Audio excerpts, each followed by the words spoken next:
Happy Sabat sa tanan nga makigsunan. Dalaygon ng Dios nga niya kita makigsunan magapadayon na sad sa atong promosyon.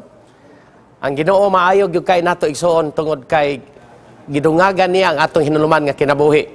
Sa dili pa ta magampo makigsunan, gusto lang nako i-greet si Brother Ben Castardo, uban siyang asawa nga nasa Kalumpang Church. Nag-greet sa karon makigsunan Happy Sabat. Uban sab ni Brother and Sister Sinis, Sinis family. O special greetings makaigsuunan sa dili pa ta magampo. O ato sang iampo ang akong ginikanan diha sa Pagadian City. Giisip na ako nga ginikanan makaigsuunan si Engineer and Mrs. Obidencia. Ugmang adlaw makaigsuunan ang ilang anniversary. So, amahan, happy anniversary ninyo ni Inahan Worley Obidencia. Sila ni makaigsuunan ang ako yun #1 nga supporter sa Pagadian City when I was the church pastor. So, usbon ako, Happy Sabat, Engineer, uban sa imong family, Engineer Obidencia, uban sa imong mga apo, mga kabataan. Karong buntag, mag-ampo ta, makigsunan, Ginong Dios, uban kami, samtang kami magatuon sa imong pulong, labi na gyud sa dugang pagpasantop namo, Ginoo, ingon nga mga sumusunod diha kanimo. Tagay kami sa kaalam nga mong gikinahanglan, gikan kanimo, pinagi sa balang espiritu, amo kining pangayo tungod lamang sa ngalan ni Jesus muluwas. Amen. Ang atong topic karon makigsuonan, the primacy of mentoring, mga kaigsuonan. Nga naman nga magisgot kita og mentoring, igsoon. Abi ninyo sultian mo nako, ang pulong mentoring is synonym to the word discipleship. Paghimog mga tinunan. So, dili gyud na maglayo makaigsuonan kung imong basahon ang libro nga atong source ni ini, iya yung gipasanto pag-ayo. Gani, karong sunod semana ako mong imbitaron makaigsuonan, magapadayon kita, karong gabi sa ato ang call to make disciples, nagkainit, nagabugat ang atong topic makaigsuonan, hangtod na gyud ni sa Sabado makaigsuonan, ang atong call to make disciples. So, appeal kining pulong mentoring. Ang topic diha, the primacy of mentoring. Ato na tunan makaigsuonan. Nagingon ang text sa Proverbs 18:24. A man that hath friends must show himself friendly. And there is a friend that sticketh closer than a brother. Unsa kuno? A man that hath friends must show himself friendly. Ang tao kuno nang naay mga higala, magpakita siya nga siya usa ka maghihigalaon, makaigsuonan, manghihigalaon. Unya, doon ako ng higala nga mas suod pa, mas mupilit pa yun kaysa tinuod nga igsuon. Mutuo ba mo ano makaigsuonan? Tinuod ba na siya? Naay mga igsuon. Nga nung gigamit man nato ning tekstuha makaigsuonan tungod kay sa mentoring or sa discipleship, dili pwede makigsuonan nga dili nimo suod.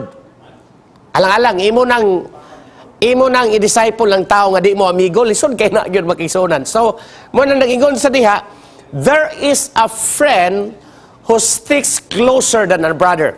So karong buntaga makigsuonan sa mubo ra gyud kay nga time, ato tun-an ang kining pulong mentoring, unsa ni siya makigsuonan.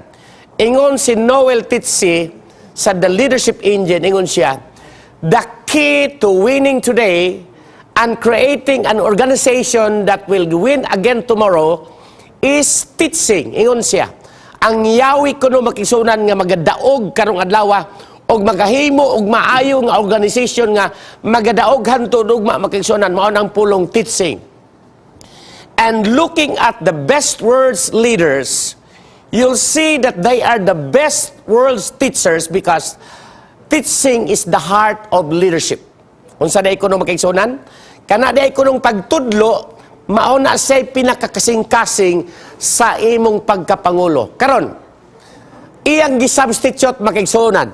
Substituting teaching and mentoring with mentoring.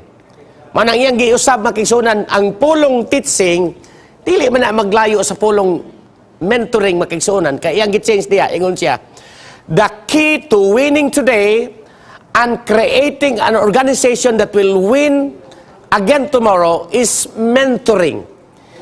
Ato nang i-define pag-ayo makigsuonan ug unsa nang pulong nga mentoring. Mao na ato i-define ra gyud karon buntaga. And looking at the world's best leaders, you will see that they are the world's best mentors because mentoring is the heart of leadership, mga kaigsunan. Nga naman nga giilisda ni mga kaigsunan because mentoring takes teaching to the next level. Dili gina pwede mga kaigsunan sa akong gikaingon diha nga magbulag na sila. Ingon siya diha. Ingon si Noel teachings mga kaigsunan, original statement would have been true. Some teachers are excellent mentors, tinuod yun na makiksunan. However, teaching is so often as a mere impartation of cognitive knowledge. Usahay ang teaching makiksunan, di aras classroom, for the sake lang of teaching, murag exercising the mind, tudlo ka, pero dili na pwede makiksunan, kaingon siya, true mentors walk with their mentorees and help them go further than they would have gone by themselves because mentoring is the key to growth and renewal makaigsunan. So i-define na to pag-ayo karon ug unsa ginang mentoring kay kana kunong mentoring og teaching makaigsunan mao na yawi alang sa tinuod nga pagtubo makaigsunan. Sa atong church gikinahanglan gyud nato ang mentoring. Kita nga mga leaders, mga elders, mga pangulo sa nakalain nga department sa iglesia makaigsunan, gikinahanglan nato ang mentoring because mentoring is the heart of what? Leadership makaigsunan. So niana, ato nang i-define for few minutes unsa ang mentoring igsuon. Ingon siya diha, mentoring is the empowering life investment in an accountable relationship through which knowledge, skills, and attitudes are effectively modeled and imparted so that lives are what? Transformed. Ninduta makaigsuonan nga definition. Ang mentoring da ikuno makaigsuonan, it is empowering, paghatag og gahom og kusog. Because empowering and mentoring is life investment. Kana bang mo invest ka makaigsuonan? Kana bitaw magnegosyo ka, maghimo kag investment, mo ginansa man gyud ka, posible man gyud. Dako gyud possibility nga mo tubo ka. Kana bitaw mo gasto ka sa imong mga anak, sa imong pagpa-eskwela nila, that is investment makaigsuonan. Apil na siya. Onya, nganong mo mentor ka, ningon siya, in an accountable relationship. I like that word, accountable.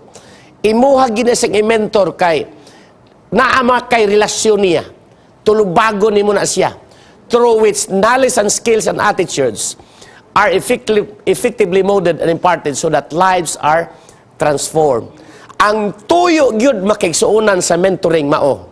Aron kana nga tao mahimong dunay dako kay nga kausaban makaigsuonan. So atong gidefine sinsilyo nato nang definition sa 5 ka words kay kana nga definition lang. Number 1 sa maong definition, empowering life investment. Minduta no? Unsa man na siya?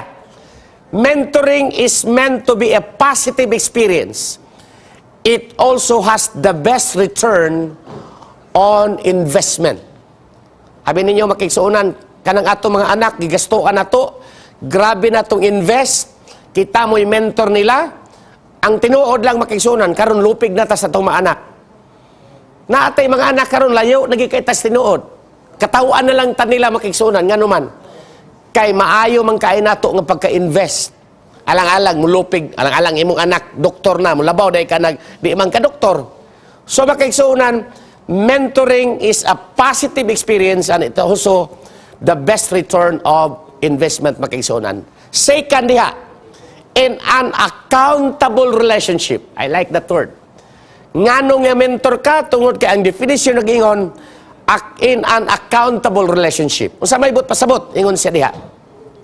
In some circles, accountable is dirty word. Tingod yun na kanang ingon ka utangan ka, no? It speaks of control. But ingon diha, but mentoring is a loving accountability that helps us keep on track.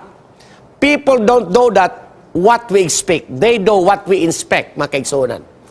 Kana bitawng naa kay insaktong mentor makaigsuonan. Ha? Kaniha buhatan ni. Hinumdum ko makaigsuonan sa una sa mag-congress ang akong magulang si Pastor Asoy buhi pa to siya. Mag-congress to siya sa Mountain View College. Ingnon kaniya kay tanang congress makaigsuonan. kuyog-kuyog ko niya with Mrs. Pakibo, Pastor Pakibo. Kana nga mga tao mo na ako nga mentor sila. Mo na nga pag Congress makigsunan, dili na ko ignorante kay nganuman naa may mentor. Pastor Asoy sa una ingnon dayon ka nga ging, mo na buhaton ha. Kay pananglitan og naa na kaana diha, dili na ka ignorante. Kato siya nga mentor igsoon, mga saba gito, pero sige lang. Kay igsoon man. Unya di siya mataha mo singka nimo kay nganuman. Asaan sa balay naanad man mig siningkahay kay puros man may laki. Bitaw makigsunan. Pero paghimo na kog Congress sa MBC makigsunan, perti na akong lipaya kay naa naman ko'y mentor daan. Bisag wala na siya makigsunan, iya kong gimentor da, siya akong mentor. So nasabtan ako makigsunan ang iyang tuyo di ay makigsunan. So number 3, dali ra kay makigsunan no? Through which knowledge, skills, and attitudes. Naa diha sa definition. Apil na siya makigsunan. Hinumdum ko nga, ingon siya nako, ging, naay kwarta, inig-abot sa Heritage Singers, mao ni imong buhaton, mao ni imong ipakaon sila, mao ni tanan, gitrain gyud ko niya makigsunan. Ikaw tagbo dito sa Davao sa Heritage Singers. Abi ninyo makigsunan. Wala ko nagmahay kay nganuman, nasabtan na nako tanan unsaon pagpadagan. Kay bisag beginner ko makigsunan, nakasabot nako kay nganuman. Kanunay man pila ka Congress, Mrs. Pakibo sila, Pastor Pakibo, ging, mao ni buhaton ging. Grabe yun makigsunan. Ingon diha, mentoring is not just a cognitive exercise of imparting knowledge and content.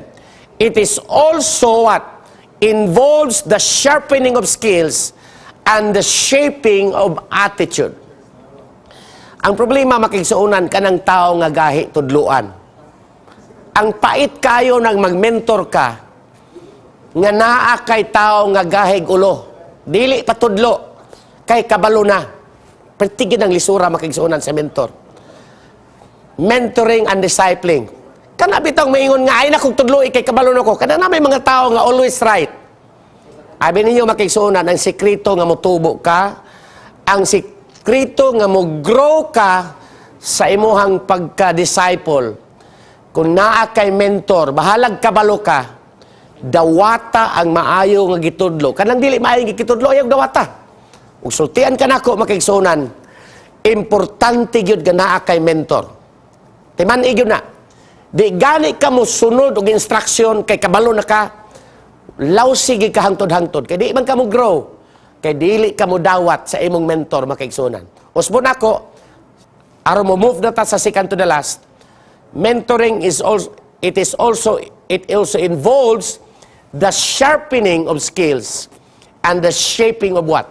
Shaping of attitudes makigsunan. Second to the last. Padayon siya are effectively modeled and imparted. Unsa man na siya makigsunan? Modeling is a key to aspect of mentoring. More quote than taught makigsunan. It's a key aspect of mentoring and modeling. Lisod po kayo nang mag-mentor ka nga ang imong kinabuhi, dili model. Lisod kay sundo na imong kinabuhi nga maingon ka nga, follow what I say but don't follow what I do. Sunda lang akong gisulti, ay lang sunda akong gibuhat. Lisod gid na kay makigsunan. Maingon ka, ayaw pagbisyo, niya ikaw nagbisyo ka. Ayaw pag-inom nak, niya ikaw pud palahubog pud ka. Ayaw panabako, pagkataon-taon nak, palitir akong sigarilyo. Maayo na siya nga mentoring. No! Pero kung ang imong mentor makigsunan, maayo nga model, moingon dayon tong imong nagsunod nimo kadtugid siya. Kadtugid siya, maayo gyud to siya. Oh? Makigsunan, dili gyud maayo nga, dili ka maayo nga model. Okay, last, ingon sa katapusan, so that lives are transformed. Pagkanindot makigsunan. So that lives are transformed. Ingon diha, if lives are not changed, all we have at the end of the day is a bunch of mentored who merely regurgitate what we've taught. We have mentored in vain. Transformation is the goal of what? Mentoring. Munako makigsunan, ngano di ay nga mo mentor ta, nganong mo disciple ta, kay aron dunay makita nga transformation. Dunay kausaban mga kaigsuonan. Munako, dili pwede ka mag-mentor nga dili ka maayo nga model o dili pug ka maayo nga mentor kung dili nimo higala og suod kaayo ang imong gimentor makaigsunan. Katapusan atong basahon ang text. A man that hath friends must show himself what? Friendly. And there is a friend that sticketh closer than a brother. Ang Ginoo magapanalangin kanato makaigsuunan nga mahimo kitang suod pagyud sa atong makaigsuunan sa sulod sa iglesia. Aron maayo nato sila nga pagka-mentor, mausab ang ilang kinabuhi. Inigbalik sa Ginoo. Ingnon ni ka sa mga tao, kanang tawhana, mao na hinungdan nga naa ako sa tiilan sa Ginoo. Kanang tawhana, mao na nagdala nako dinhi sa langit. Ang Ginoo magapanalangin kanato makaigsuunan karong buntaga.